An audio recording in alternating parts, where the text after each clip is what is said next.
مفتی محمد قاسم اتاری دامت برکاتہم العالیہ کی بارگاہ میں عرض ہے کہ دوران مطالعہ کن باتوں کا خیال رکھا جائے کہ جو ہم پڑھیں وہ یاد رہے؟ مطالعہ کیسے کیا جائے اس کے حوالے سے یہ ہے کہ جو مطالعے کے آداب ہیں ان کا خیال کیا جائے۔ سب سے پہلی چیز ہوتی ہے کہ با مقصد مطالعہ کیا جائے، بے مقصد مطالعہ نہ ہو۔ بے مقصد اور با مقصد میں کیا فرق ہے کہ آپ مطالعے پر ایک مرتبہ یہ غور کر لیں کہ میں کیوں کر رہا ہوں، کیا صرف وقت گزارنے کے لیے یا معلومات حاصل کرنے کے لیے یا علم حاصل کرنے کے لیے، اور یہ معلومات اور علم مجھے کہیں فائدہ دے گا یا نہیں دے گا۔ تو ان چیزوں کے اعتبار سے مطالعہ کریں۔ تو جب آپ با مقصد کا فلٹر لگا دیں گے نا وہاں پر، تو بہت سارے مطالعے جو نا وہ سائیڈ میں ہو جائیں گے اور آپ مقصدیت پہ آ جائیں گے۔ نمبر 2 یہ ہوتا ہے کہ جب مطالعہ کریں تو اس وقت نہ تو بہت زیادہ بھوک لگی ہوئی ہو اور نہ اتنا پیٹ بھر کے کھایا ہو کہ توجہ ادھر ہی جاتی رہے۔ اسی طرح پانی وانی پی کے بیٹھیں، واش روم کی عادت جو ہے نا اسے فارغ ہو کے بیٹھیں، شور والی جگہ سے ہٹ کے بیٹھیں، وقت وہ رکھیں کہ جس میں آپ کا ذہن تازہ ہوتا ہے، تر و تازہ ہوتا ہے اور توجہ آپ کی باقی رہتی ہے۔ تو جب ان چیزوں کو سامنے رکھ کے مطالعہ کریں گے تو یہ آپ کا مطالعہ بڑے اچھے انداز میں ہوگا۔ اچھا، پھر اس کے بعد جب کتاب پڑھی جاتی ہے تو کتاب پڑھنے کا طریقہ یہ ہوتا ہے کہ پہلے اس کی انڈیکس پڑھتے ہیں، فہرست پڑھتے ہیں، فہرست پڑھ کے پھر اس کے بعد کتاب کا سرسری مطالعہ کرتے ہیں۔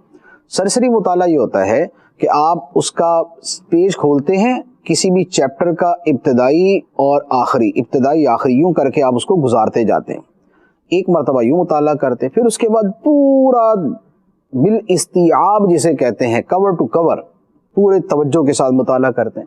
پھر اس کے بعد آپ مطالعہ کرتے ہیں دوبارہ سرسری، جیسے پہلی مرتبہ میں کیا تھا۔ اب اس کے بعد آپ دوبارہ ایک مرتبہ انڈیکس کو دیکھتے ہیں۔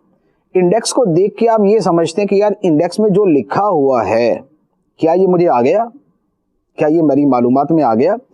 اب فہرست پڑھتے آپ کو لگے کہ یار یہ بات تو مجھے سمجھ نہیں آ رہی، یہ کیا مطلب تھا اس کا؟ تو اب یہ جو مطلب نہیں سمجھ آ رہا، آپ صرف جا کے اس کو پڑھیں۔ جب آپ اس انداز میں پڑھتے ہیں، اور اس کے ساتھ ایک بہت اہم چیز یہ ہوتی ہے کہ آپ نشان لگاتے ہیں، کتاب کو ہائی لائٹ کرتے ہیں یا ڈائری ساتھ رکھ کے اس پہ لکھتے ہیں۔ جب آپ یوں مطالعہ کرتے ہیں تو یوں سمجھ لیں کہ آپ نے اس پوری کتاب کو نچوڑ کر آپ نے جو ہے نا وہ اپنے گویا اندر اتار لیا۔ تو یہ مطالعہ کرنے کا بیسٹ طریقہ ہوتا ہے۔ اور پھر یہ بھی ہوتا ہے کہ زندگی کے ہر فیز کے اندر مطالعے کا ایک ہی انداز نہیں رہتا، کیونکہ جب آپ شروع میں پڑھتے ہیں تو آپ پوری تفصیل سے پڑھتے ہیں، لیکن جب آپ بہت 10-15 سال آپ کے مطالعے میں گزر جائیں تو پھر باتیں تکرار کے ساتھ آنا شروع ہو جاتی ہیں، کیونکہ وہ چیز آپ نے پہلے پڑھی ہوتی ہے، اب آپ کو اس طرح توجہ اور تفصیل سے پڑھنے کی حاجت نہیں ہے۔ تو پھر آپ یہ دیکھتے ہیں کہ جو میں نے نہیں پڑھا نا وہ توجہ سے پڑھوں، اور جو پہلے پڑھا ہوا ہے اس پہ صرف نظر گزار دوں۔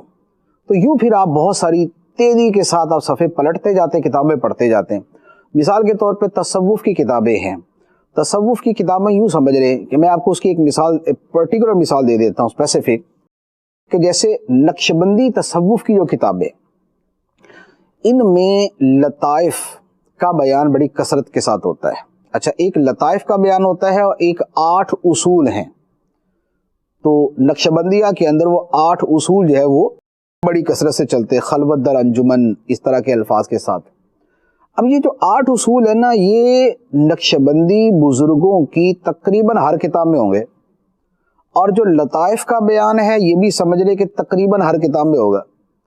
اب جب آپ نے ایک کتاب پڑھ لی تو اس کے بعد اب آپ جب دوسری کتاب پڑھیں گے تو پھر آپ کو نئے سرے سے تو تفصیل سے پڑھنے کی حاجت نہیں ہے۔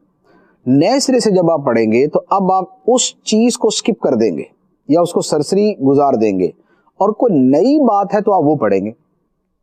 اس طرح کیا ہوگا کہ مثال کے طور پہ ان بزرگوں کی کتابوں کی تعداد ہے 100، اور آپ نے جب 5-6 پڑھ لی تو آپ نے میکسیمم جو ہے نا اس کا جو کانٹینٹ ہے اور موسٹ آف دا کانٹینٹ جو ہے وہ آپ نے پڑھ لیا۔ اب اس کے بعد بقیہ جو کتابیں ہیں وہ جسٹ آپ پیج پلٹیں گے اور وہ کتاب مکمل ہوتی جائے گی۔ جب آپ یوں پڑھیں گے تو پھر آپ یہ بھی کہہ سکتے ہیں جناب میں نے ایک دن میں 1000 صفحہ پڑھا۔ بیسیکلی 1000 صفحہ کیا ہے؟ وہ 1000 صفحہ یہ نہیں ہے کہ آپ نے لفظ بلفظ پڑھا، ایسے کوئی نہیں پڑھ سکتا، یہ انتہائی مشکل ہے۔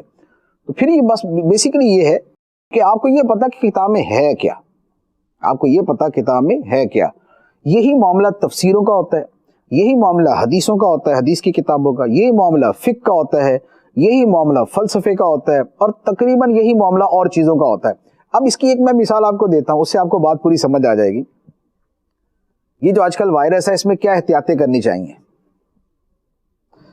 میرا خیال ہے کہ اگر 1000 بندوں کو بھی آپ پڑھیں گے نا تو تقریباً وہی ہوگا کہ بھائی صاحب ہاتھ دھوتے رہیں، سینیٹائزر استعمال کریں، چہرے کو چھونا نہیں ہے، گلے لگنا نہیں ہے، باہر نکلنا نہیں ہے، اور باقی وہ جو نا اسپرے وغیرہ گھر میں ڈیٹول کا کرتے رہے۔ یہ آپ نے پڑھ لیا نا، اب آپ اس کے بعد آئنسٹائن کی تھیوری پڑھ لیں، یہ کرونا وائرس کے اوپر، یہ ہے نہیں ویسے کہہ رہا ہوں، اب اس کی پہلے تھیوری پڑھ لیں، اور یا ہمارے اپنے جو گلی کے اندر کوئی جھاڑو وارو پھیرتا ہے اس کو پڑھ لیں۔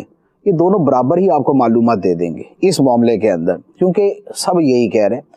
تو جب آپ نے ایک مرتبہ پڑھ لیا تو اب آپ کو 100 مرتبہ پوسٹیں آئیں، 100 مرتبہ کتابیں آئیں، 100 مرتبہ آپ کو جو نا وہ پمفلٹ آئیں، احتیاط بھائی یہی ہونا اس کے اندر، یہی ہونا۔ تو اب نئے سرے سے پڑھنے کی حاجت نہیں ہے، اب پہیا نئے سرے سے ایجاد کرنے کی ضرورت نہیں ہے۔ تو یہ ہوتا ہے مطالعے کے اندر ایک بڑا بنیادی نقطہ۔